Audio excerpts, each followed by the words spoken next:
नमस्कार दोस्तों, आज हम अगली पार्ट लेके आए हैं। तो सबसे पहले वीडियो देखने से पहले आप लोगों से एक रिक्वेस्ट है कि आप वीडियो को ओपन करते हैं तो एक लाइक जरूर कीजिए, क्योंकि आप जब एक लाइक करते हैं तो ये वीडियो और ज़्यादा बच्चों के पास पहुंचता है। जो बच्चे अभी तक हमसे नहीं जुड़ पाए हैं तो उन बच्चों के पास ये वीडियो आप पहुंचेगा।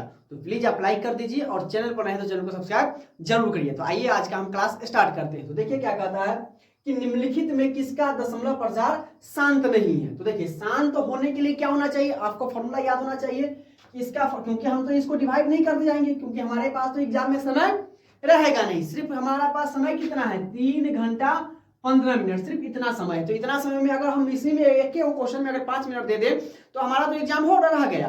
तो इसको हम फॉर्मूला के बेसिस पर पढ़ेंगे। तो हमारा फॉर्मूला क्या कहता है, p बटे 2 पे पावर n गुने 5 पे पावर m के रूप में रहेगा। तो ये क्या होगा, हमारा शांत होगा, अथवा अगर इसके रूप में नहीं आएगा तो क्या होगा, अशांत होगा। तो देखिए सबसे पहले हम पहला को देखते हैं, 8 को तोड़िए। तो 8 को अगर तोड़ेंगे तो 2 चौके 8, 2 दूना 4, यानी हम इसको क्या लिख सकते हैं, 3 बटे 2 पे पावर 3, यानी ये किसके रूप में है, इसके रूप में। आप जानते हैं या तो अकेले 2 रहे या 5 रहे या दोनों रहे तो हमारा क्या होगा, शांत होगा। तो ये तो क्या हो जाएगा, हमारा शांत हो जाएगा। ठीक है, अब देखिए ये 6 बटा 15 है, यानी 15 को हम करके देखें तो 3 से 3 पचे 15, यानी अगर हम इसको करेंगे तो ये हो जाएगा 2 तिया 6 5 तिया 15, यानी ये भी हमारा क्या हो जाएगा, शांत हो जाएगा। ठीक है, अब 512 को करके देखिए। 512 को 2 से लगाइए, 2 दूना 4, 5 दूना 10, 6 दूना 12, 2 से 2 एकम 2, 2 दूना 4, 8 दूना 16, फिर 2 से 2 छके 12, 2 चौके 8, फिर 2 से 2 दूना 4, 2 तिया 6, 2 दूना 4, फिर 2 से 16 दूना 32। अब देखिए 16 को यहाँ ले आते हैं, 2 से 8 दूना 16, 2 से 2 चौके 8, 2 से 2 दूना 4, 1 2 3 4 5 6 7 8 9, यानी हम लिख सकते हैं 17 बटा 2 पे पावर 9। ये क्या है, इसके रूप में है, यानी ये भी क्या हो जाएगा, हमारा शांत है। अब देखिए ये भी शांत, ये भी शांत, ये भी शांत। तो ऑब्वियसली है कि 343 हमारा, यानी डी नंबर अधिक प्रसार, इसका दशमलव प्रसार शांत नहीं हो। कैसे, तो देखिए 343 का गुणनखंड निकालिए। ये एक के बार 7 से लगेगा, 7 चौक 28, 7 9 63, 7 से 7 7 49, तो ये आपका हो जाएगा 29 बटा का 7 पे पावर 3। जो इस रूल को फॉलो नहीं करता है और जो इस रूल को फॉलो नहीं करेगा वो क्या होगा, अशांत होगा। तो ये हमारा हो गया, शांत नहीं होगा। क्लियर है।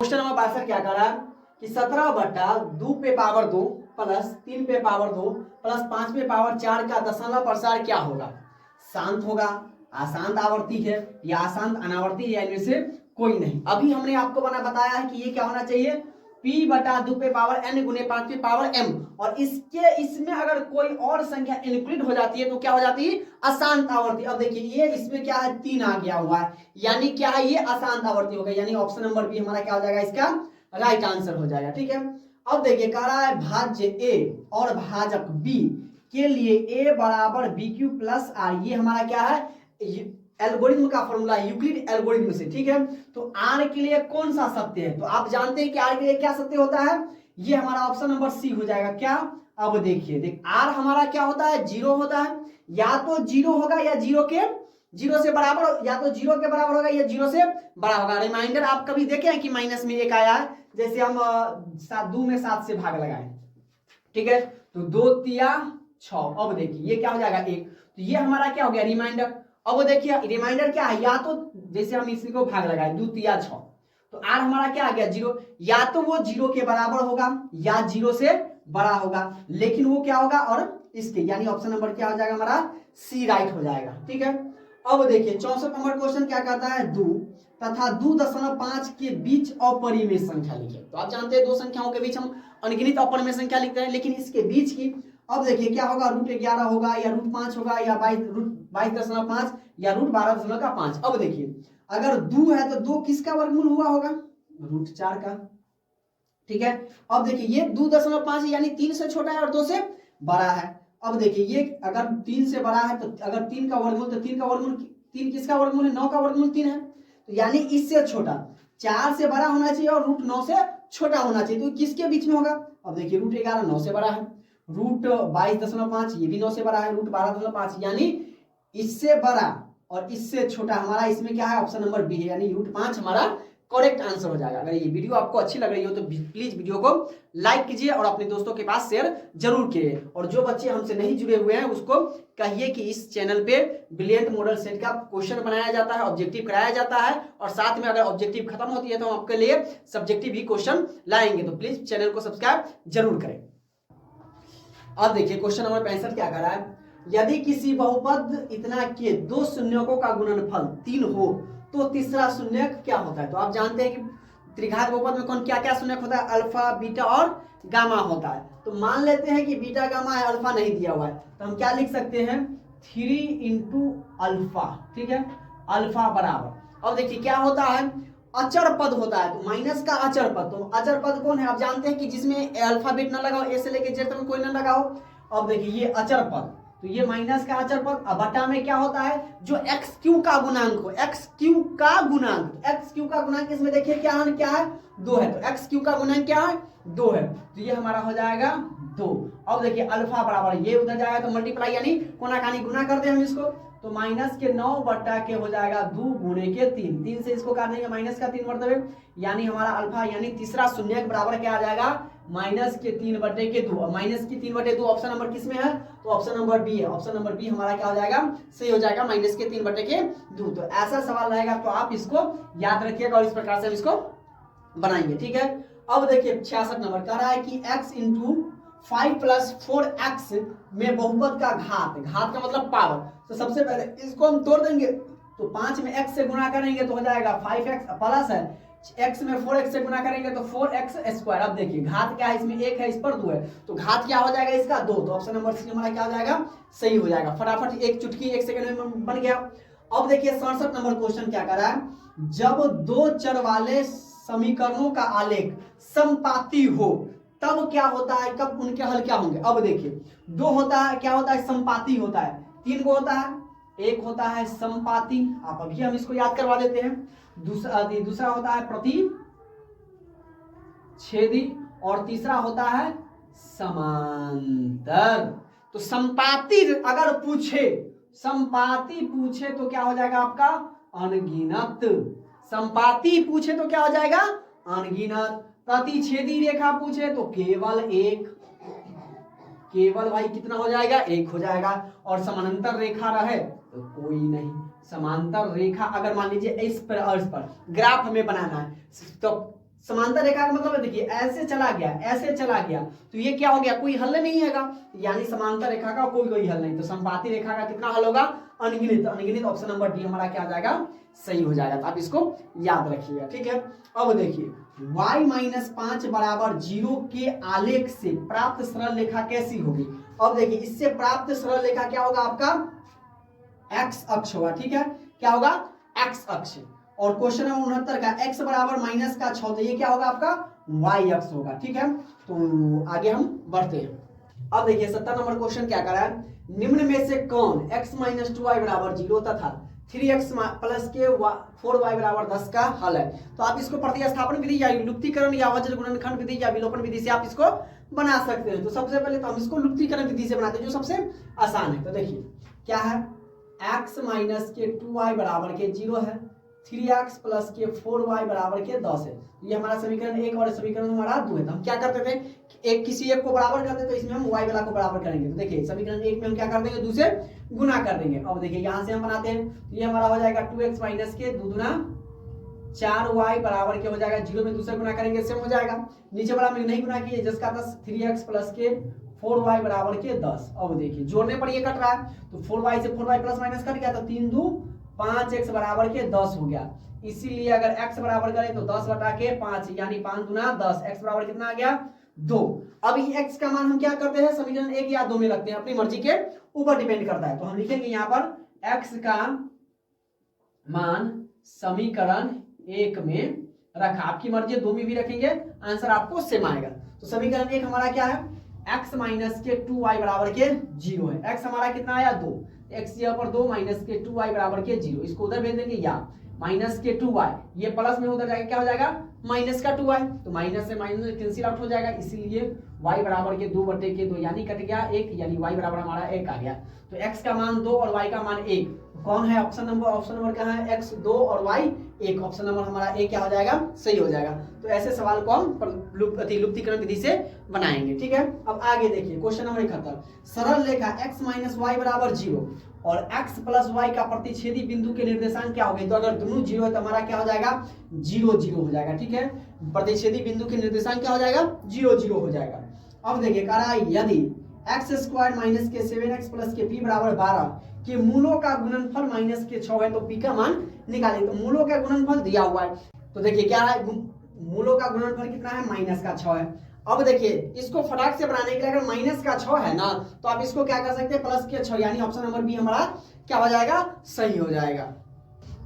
अब देखिए क्वेश्चन नंबर 74 क्या है, समीकरण 3√3x² प्लस के 10x प्लस √3 बराबर 0 का विवेचक को ही विविक्ति कर कहते हैं, यानी डी कहते हैं। इसको हम फॉर्मूला क्या निकालते हैं, डी पर, यानी डी बराबर हमारा फॉर्मूला क्या होता है, b² माइनस के 4ac।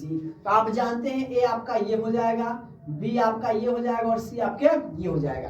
तो आप जान गए, तो हम इस पर फॉर्मूला पर रखेंगे। तो बी क्या है आपका 10, तो 10 का स्क्वायर करेंगे माइनस 4, तो 4 इंटू ए आपके पास कितना है, √3 इंटू 3√3 मल्टीप्लाई क्या करता है, सी करने के लिए, सी हमारे पास कितना है, √3।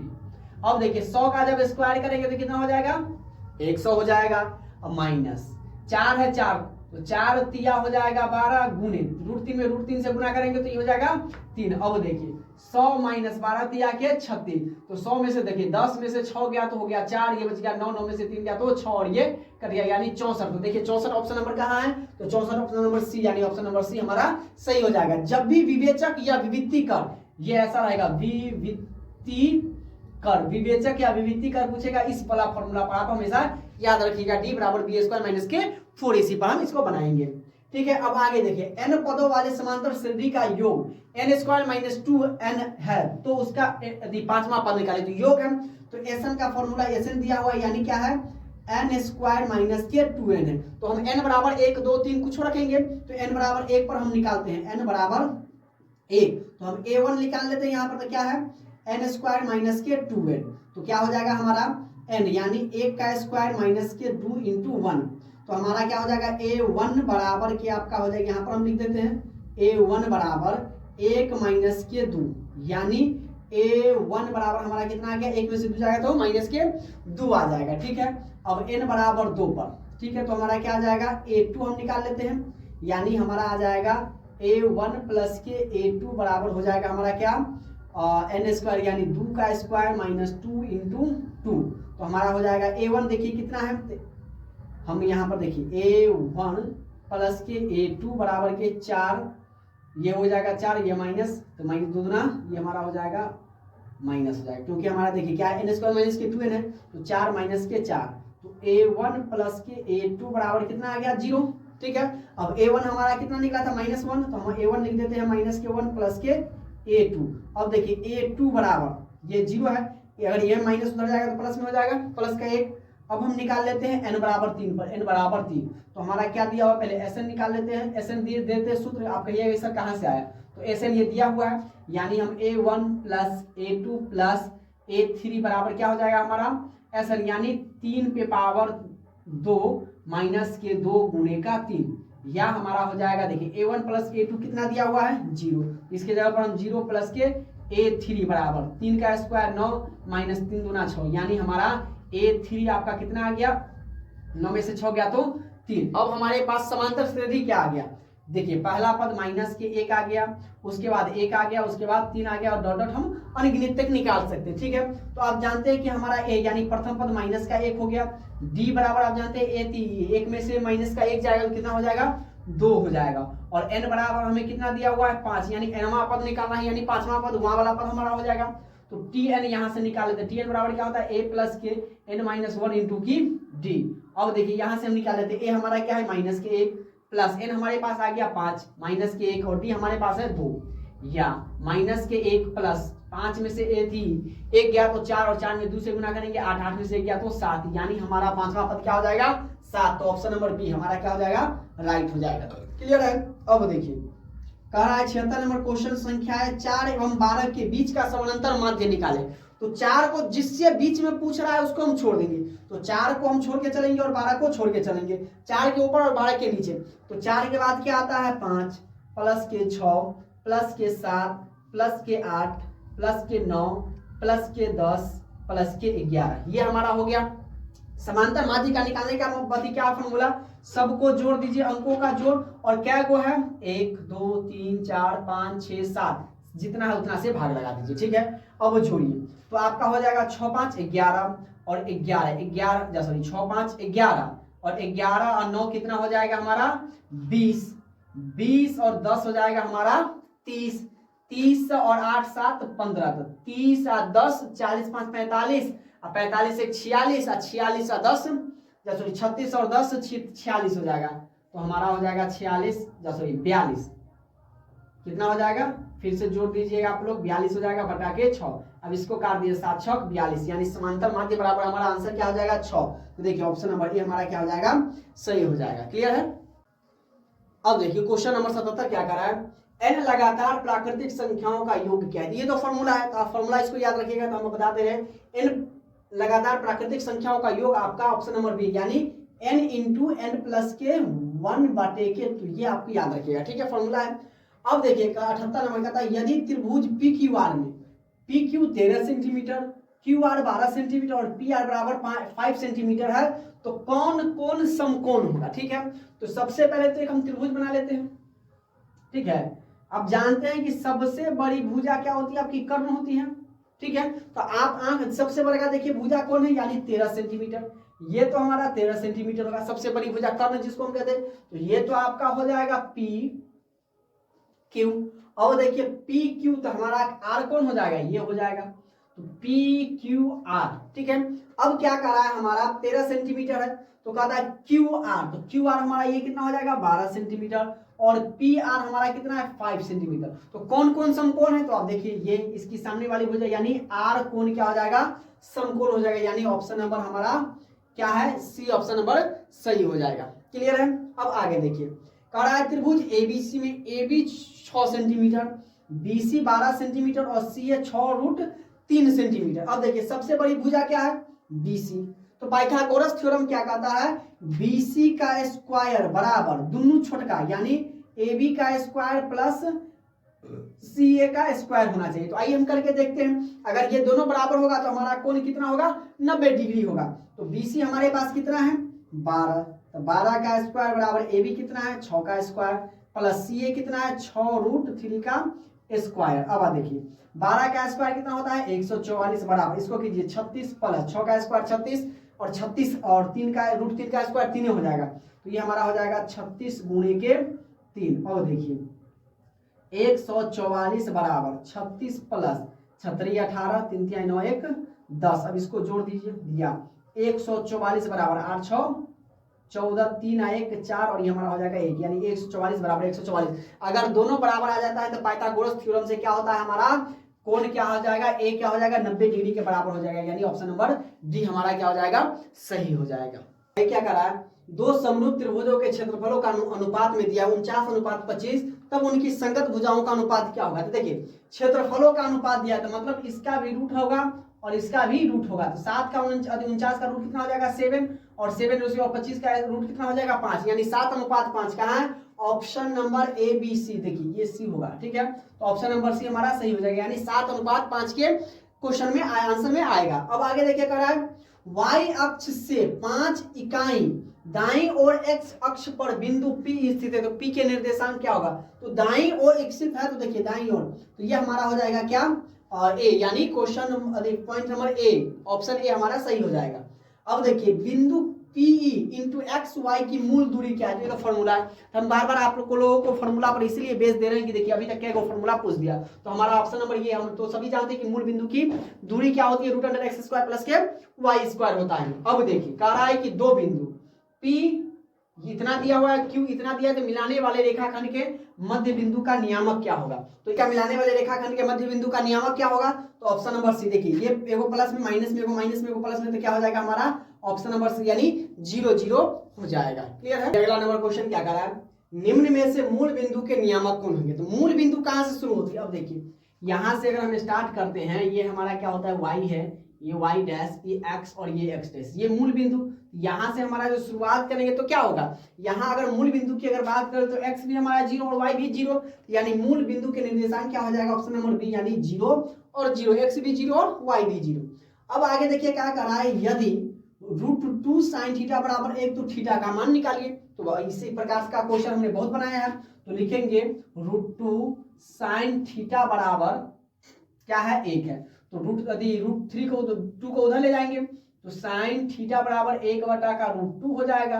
अब देखिए sin थीटा बराबर 1/√2 किसका मान होता है, sin 45 का, तो हम लिखेंगे sin 45 डिग्री। तो sin से sin कट गया, थीटा बराबर कितना आ गया, 45 डिग्री। तो देखिए ये वाला क्वेश्चन थोड़ा ऊपर का नीचे लिखा गया और नीचे का ऊपर, 86 नंबर और 85 नंबर में क्वेश्चन लिखने में थोड़ा हेरफेर हो गया। ठीक है, तो देखिए क्वेश्चन थीटा बराबर 45, तो 45 ऑप्शन नंबर जिसमें है उसमें आप टिक लगा दीजिएगा। क्लियर है। अब आगे देखिए कह रहा है 1 + cot square theta into -1 - cos square theta. अब देखिए cot स्क्वायर थीटा क्या होता है, cosec स्क्वायर, तो cosec square theta multiply 1 - cos square theta क्या होता है, sin स्क्वायर थीटा, तो हमने लिख दिया यहाँ पर आपका sin square theta. cos square theta बराबर हम इसको बदल देंगे sin है, तो 1 बटा हो जाएगा आपका sin square theta multiply sin square theta. Sine से साइन करके हमारा आंसर आ गया 1। अब देखिए ऑप्शन नंबर क्या है, 1 1 फटाफट बताइए, डी। ऑप्शन नंबर क्या है हमारा, डी हो जाएगा। अब इसका ऑप्शन नंबर लगाइए, क्या कह रहा है, यदि साइन a बराबर 3/5 तो कॉस a बराबर, तो आप जानते हैं हमने आपको बताया था क्या कि पंडित भोला प्रसाद हरि हरि बोल या लाल कक्का आपको बोले थे याद करने के लिए। क्लियर है। अब देखिए ये हमारा हो जाएगा साइन, ये हमारा कॉस, तो हमारा क्या दिया हुआ है, साइन a बराबर क्या है 3/5, यानी क्या दिया हुआ है हमारा p/h दिया हुआ है, तो हमें चाहिए cos a, तो cos a बराबर क्या होता है b/h, तो p है, h हमारे पास क्या है b नहीं है, तो b निकालने का फॉर्मूला क्या होता है, h² में से आप p को घटा दीजिए, तो h आपके पास कितना है, तो 5 का स्क्वायर घटे 3 का स्क्वायर, यहाँ पर आइए 5 का स्क्वायर हो जाएगा 25 घटे 3 का स्क्वायर 9, 25 में से 9 गया तो आपका हो जाएगा 16, 16 का वर्गमूल हो गया 4। तो देखिए b हमारे पास कितना निकल गया 4, और h हमारे पास कितना है, h हमारे पास 5 है, तो 4/5, 4/5 का है, ऑप्शन नंबर बी हमारा क्या हो जाएगा, राइट आंसर हो जाएगा। क्लियर है। 8 नंबर क्वेश्चन क्या कर रहा है, एक 5 मीटर ऊंचे खंभे का आधार 5√3 की दूरी पर स्थित है, तो खंभे का उन्नयन कोण कितना बनेगा। मान लेते हैं ये खंभा है, ठीक है, इसकी ऊंचाई दी हुई है कितना है 5 मीटर है, और ये आधार है, ठीक है, ये आधार भी दिया हुआ है कितना 5√3, तो हमें पूछ रहा है इसका उन्नयन कोण, ठीक है, ये थीटा है, तो ये नहीं दिया है तो हम थीटा मान लेते हैं। ठीक है। अब देखिए तो यहां से हम मान लेते हैं क्या निकालना है हमें थीटा, तो हम ये p दिया हुआ है b दिया हुआ है, यानी हम tan थीटा से चलेंगे, तो tan थीटा बराबर हमारा इसका नाम दे दीजिए ABC, तो हमारा हो जाएगा BC बटा के AB, तो tan थीटा तो हमें है दे नहीं दिया हुआ, तो tan थीटा बराबर BC हमारा है 5 और बटे की हो जाएगा 5√3, तो 5 से 5 कट गया, या tan थीटा बराबर 1/√3, 1/√3 किसका है, tan कौन tan का मान है, तो यानी tan थीटा बराबर 1/√2 tan 30 का मान है, तो tan से tan कट गया, थीटा बराबर हमारा कितना आ गया 30 डिग्री। तो देखिए 30 डिग्री कहाँ है, ऑप्शन नंबर ए, तो ऑप्शन नंबर ए हमारा क्या हो जाएगा, सही हो जाएगा। तो आज की क्लास हम यहीं पर खत्म करते हैं, और उम्मीद कर रहा हूं कि आज का ये वीडियो आपको पसंद आया होगा, और वीडियो पसंद है वीडियो को प्लीज लाइक कीजिए, क्योंकि आप जो लाइक करते हैं ना तो वो YouTube क्या करता है और बच्चों के पास, यानी और जो हम वीडियो देख रहे हैं उसके पास ये वीडियो को पहुंचाता है। तो प्लीज लाइक कीजिए, शेयर कीजिए, और चैनल पर पहली बार आए हैं तो चैनल को सब्सक्राइब जरूर करें, ताकि मैं जो भी वीडियो डालूं उसका नोटिफिकेशन सबसे पहले आप तक पहुंचे। तो मिलते हैं अगली क्लास में, तब तक के लिए जय हिंद।